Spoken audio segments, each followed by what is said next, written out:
exactly right. Cowboys rounding into form. And I ruined my pen. Yeah, again. Too late for the playoffs, but they hope to keep some momentum going against an Eagles defense that regressed last week against Jaden. Here's the numbers. 10-game winning streak, great. On Sunday, they gave them 22 points in the fourth quarter. So, Brew, I think it's back to you. It is. For the Eagles, is this a must-win? You're up 3-0. You just can't fumble this. And then it's like Jeopardy. They can't touch you if you win this one. Last week you made the money ball 5. Yeah. No, it was 3. No, it was 7 the week before. Yeah. You know what? I'm going to play my hand. Pass. No, you Go can't ahead, Coach. do that. No, yeah. That's You one can pass. You can pass. Go ahead, Didn't Coach. pass as well, Coach. We'll all pass. It'll end up back on No, him. go ahead. Pass. Pass. No. Oh, you forget. All right. Yeah, there we go. This is a must-win for Philly because if you lose, you're coming. I get it. Jalen was out, but you're coming off a tough loss. You don't want this to snowball. Remember last year, 10-1. I know there was rumblings about we're not playing well, but those were A-list problems, right? And, we're not playing well. I don't have $1 million. That's what that was. So if you lose again, though, all that stuff that was happening earlier in the season, you lose that momentum and it could start bringing funk watch vibes. Wow. I always toss one out. Yeah. Go ahead. I'm gonna let y'all get back in it. I feel very similar. I think that this is a little bit of like the fake tough guy thing where they lose to the Cowboys now after losing last week. It's pretty fragile there already. The vibes are off, the dynamics are off, and then they have another really disappointing loss. This could spiral, and we're back into the same situation we were before. Wilds, go ahead and mark this one down. Because these guys, sadly, didn't. Dusty, I'm making a point. These guys, sadly, did not see the bigger picture here. This is a must-win because next week for the Eagles is an absolute, unequivocal must-lose. He's talking about The only way they have to win this week, lock in their playoff seed, feel good about how their season ended.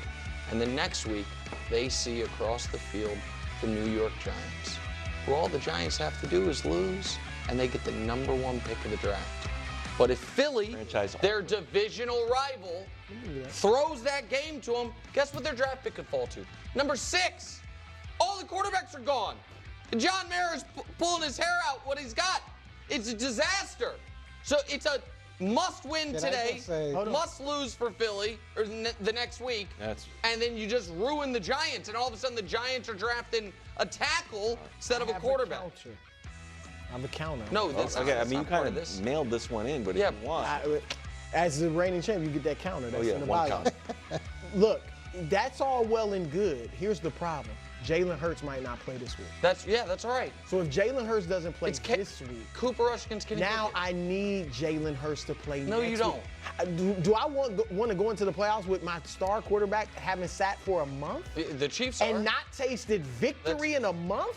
No. I need him to play against the Giants and play well. You can deny them. I don't have a counter, but I really thought Nick was going to say this was a must-lose for them so that they'd keep McCarthy in Dallas. No, that's where he was it's going. more important that Coach you should deny the Giants the #1 pick. Nick gets it. The fact that you guys had so many counters, that means the point was interesting. Yeah. So you actually hurt yourself when you That's do fair. that. All right. So, listen. I'm going to the Eagles are going to should be pretty much locked in with their seating and all of that. And so you do want to be in a position where you can really just kind of rest everyone in that final game and all of that and not take things too heavy. But I'm going to try to put that aside and try to not think about it through that lens. I do think that this is a must win, and I'm so anti kind of making these types of things must wins.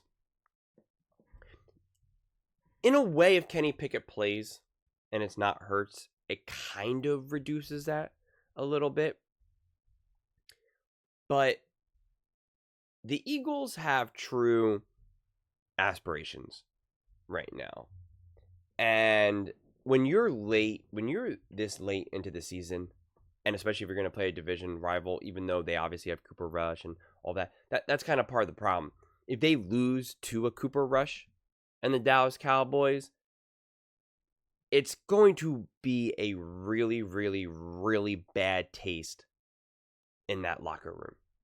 If Cooper Rush is comfortable against that Philadelphia Eagles defense, the questions will be, well, what is Jared Goff going to look like? What is Jordan Love going to look like? What is Sam Darnold going to look like?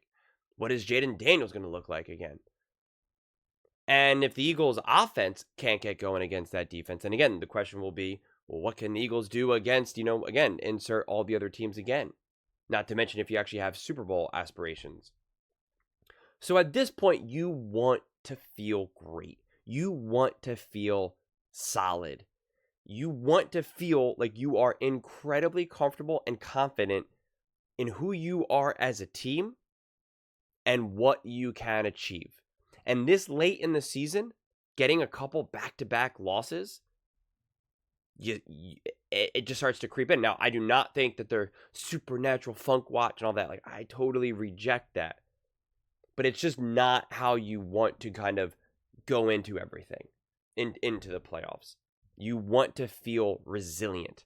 You want to feel dominant. Even if you're not dominant, you want to feel that way. And you can see it kind of goes a long way. It really does. They joke about the vibe check.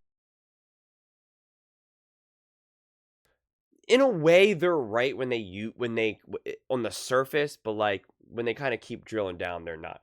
I'm like about to sneeze. Excuse me, sneezed on the truth. But with the Eagles, last week you could explain it away against the Commanders. You could say, all right, Hurts got injured. That's already now a huge deficit.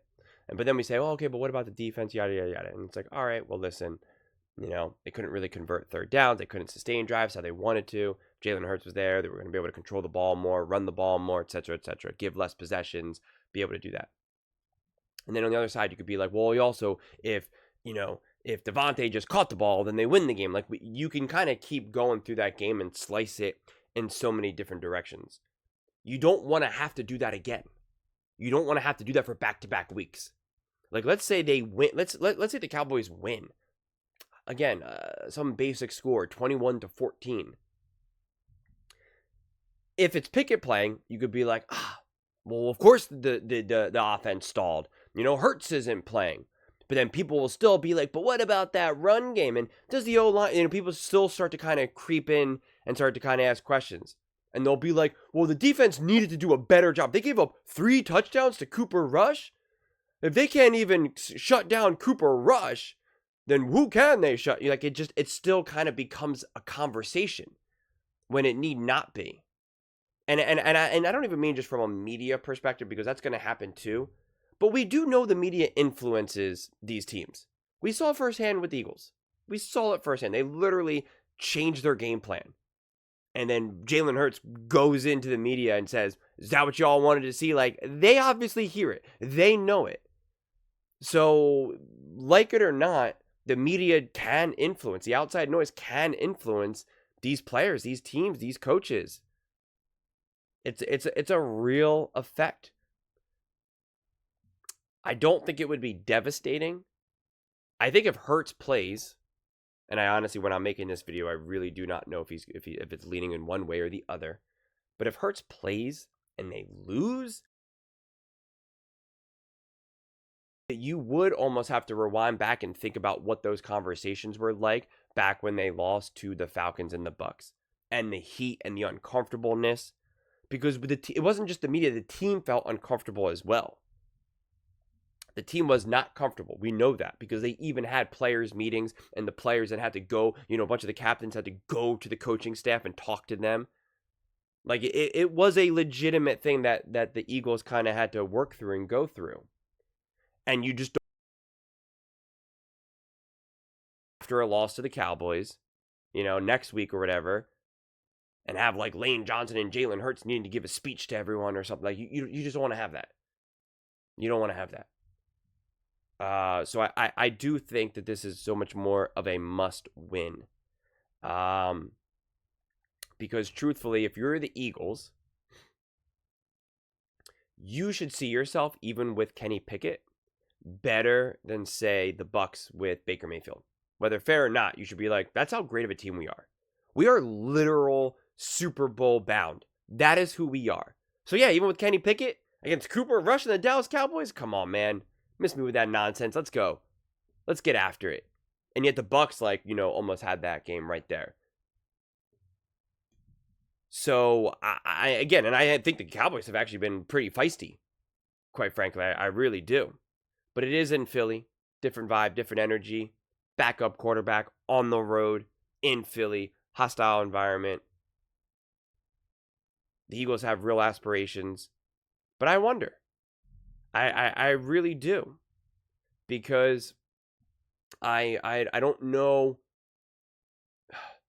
This is such a tricky part of the season because they're not going to get as fired up for this game as they would have in week 6.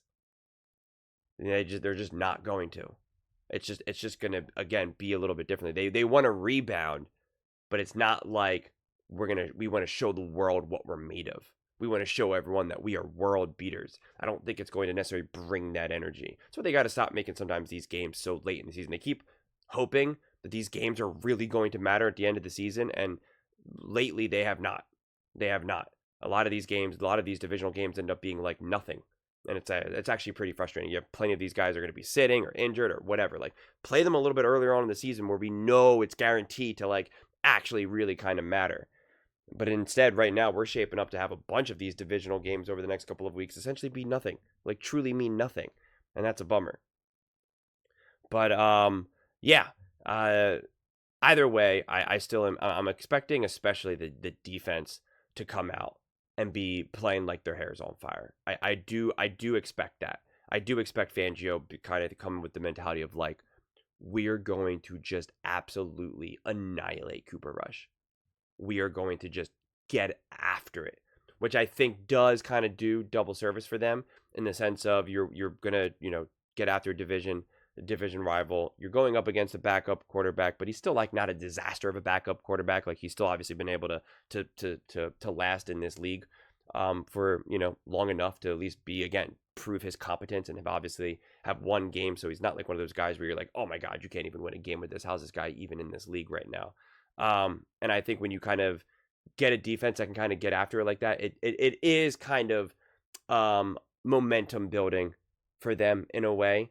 And it should be one of those things where it's kind of I don't want to say a glorified practice, but it's just, we always talk about kind of these get right games, kind of like what the Ravens kind of had against the Giants.